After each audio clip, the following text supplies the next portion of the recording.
இடம்பொருள் நேயர்களுக்கு வணக்கம். ஸோ இப்போ பாக்யலட்சுமி சீரியலில் ஒரு உண்மையிலே கடுப்பான விஷயம்னு சொல்லவா, இல்லை சோகமான விஷயம்னு சொல்லவா, இல்லை கதையில் பார்த்திங்க அப்படின்னா ஒரு நல்லவர்களுக்கு மட்டும்தான் எப்போ பார்த்தாலும் ஏதாச்சும் ஒரு சோகம் நடக்கும்னு பார்த்தா கடைசியில் மரணமே நடக்கிற மாதிரி ராமமூர்த்தி அவர்களுக்கு மரணம் அப்படிங்கிற மாதிரி சீரியல் இப்போ கொண்டு போகிறாங்க. இதுக்கு பிறகு தான் பார்த்திங்க அப்படின்னா இந்த கதையில் இறுதி காரியம், இறுதி ஊர்வலம் எல்லாம் போயிட்டுருக்கும் பொழுது இந்த கேரக்டரில் நடித்த எஸ்டிபி ரோசரி அவர்கள் கூறியிருந்தது, கதை இறுதி கட்டத்தை நெருங்கிடுச்சு, அதனால் உங்கள் மரணம் தேவைப்படுதுங்கிறத சொல்லி உங்கள் மரணத்தை காட்சிகளை ரியலிஸ்டிக்காக எடுக்கணும் அப்படின்னு சொன்னாங்க.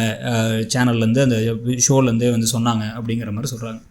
சொன்னதுக்கு பிறகு அப்போ நமக்கு தெளிவாக தெரியுது, அடுத்த வாரம் முழுக்க ரியலிஸ்டிக்காக இறுதி ஊர்வல காட்சிகள் அப்படியே ஒரு உட்கார வச்சிருக்கிறது. அதுக்கப்புறம் பார்த்திங்கன்னா கோபி கெஞ்சுறது, கோபி இறுதி காரியம் பண்ண விடாமல் தடுக்கிறது, தன்னுடைய பேரப்பசங்களை வச்சே இந்த இறுதி காரியத்தை பண்ணுறது, இவர் அதனால் மனசு உடஞ்சி போகிறது, ஒவ்வொருத்தங்களுடைய கனவுலையும் அவர் வரது, இந்த மாதிரி விஷயங்கள்லாம் அடுத்தடுத்து நடக்க போகுது. இதுக்கு நடுவில் இந்த சீரியல் இறுதி கட்டத்தை நோக்கி நெருங்கிடுச்சா அப்படின்னு பார்த்தா இந்த சீரியல் எவ்வளவுதான் குறைகள் சொன்னாலும் இன்னமும் டிஆர்பியில் 2வது இடத்துல தான் இருக்குது.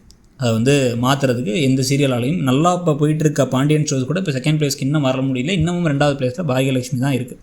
ஸோ அதனால் அவ்வளோ சீக்கிரத்தில் நல்லா போயிட்டுருக்க சீரியலை டபக்குன்னு முடிக்கிறது சேனலுக்கு பிரச்சனையான விஷயந்தாங்கிறதுனால சேனல் இப்போதைக்கு முடிக்க மாட்டாங்க. அதுக்கு பதிலாக இப்போ முக்கியமாக பிக் பாஸ் வர சமயத்தில் புதுசாக ஏதாச்சும் ஒருத்தங்களாம் கொண்டு வரதுக்கு பதிலாக பிக் பாஸ் முடிஞ்சு கொஞ்ச நாள் வரைக்கும் இந்த கதையை கொண்டு போவாங்கிறதுனால அடுத்த வருஷம் 2025 வரை பாக்யலட்சுமி ஓடுவதற்கான வாய்ப்புகள் தான் ஜாஸ்தி. முத்தழகு சீரியல் முடிய போகுதுன்னு அட்லீஸ்ட் கொஞ்சம் தகவல்லாம் வந்துகிட்ருக்கு. செல்லம்மா முடிய வாய்ப்பு இருக்குங்கிறாங்க, மகாநதி முடியறதுக்கு வாய்ப்பு இருக்குன்னு நடுவில் சொன்னாங்க, ஆனால் அப்படிலாம் இல்லைங்க கொண்டு போவாங்க அப்படிங்கிறாங்க. ஸோ அதில் 2 மிக்சடான ஒரு ரிப்போர்ட்ஸ் தான் போயிட்டுருக்கு.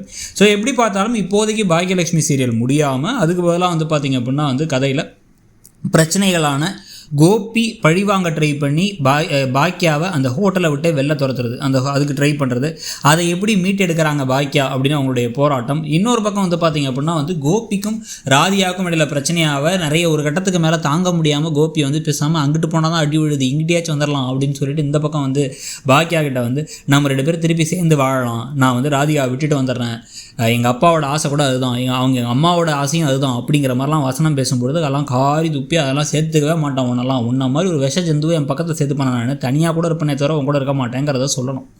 சொல்லி துரத்தி விட்டாங்கன்னா தான் கரெக்டாக இருக்கும். அதை பண்ணாமல் பாக்கியா திருப்பி சேர்த்துக்கிட்டாங்க, இவரோட பழசெல்லாம் மறந்து மாறி திருந்தி வந்துட்டார் அப்படிங்கிற மாதிரிலாம் கொண்டு போனாங்க அப்படின்னா நமக்கே கடுப்பாயிடும். இத்தனை வருஷமாக சீரியலை பார்த்துட்டு ஸோ சீரியல் எப்படி போகுதுங்கிறத பார்க்கலாம். ஆனால் இன்னும் ஒரு 6 மாதத்துக்கு பக்கம் போகும் அப்படின்னா 6 மாதத்துக்கான கண்டென்ட் இருக்குன்னு நினைக்கிறீங்களா? இந்த சீரியல் போகிற போக்கு எப்படி இருக்குங்கிறத சொல்லுங்கள். ஒருவேளை பழனிசாமி பாக்கியாவோட இது மறுமணம் அப்படின்லாம் கதை ட்ராக் போச்சுன்னா அதை பற்றி உங்களுடைய கருத்து என்னங்கிறதையும் சொல்லுங்கள். இந்த சீரியலில் இப்போ நீங்கள் எதிர்பார்க்குற விஷயம் என்ன, ப்ளஸ் இந்த தாத்தாவுடைய மரணத்தை பற்றி உங்களுடைய கருத்தையும் சொல்லுங்கள். தேங்க்யூ.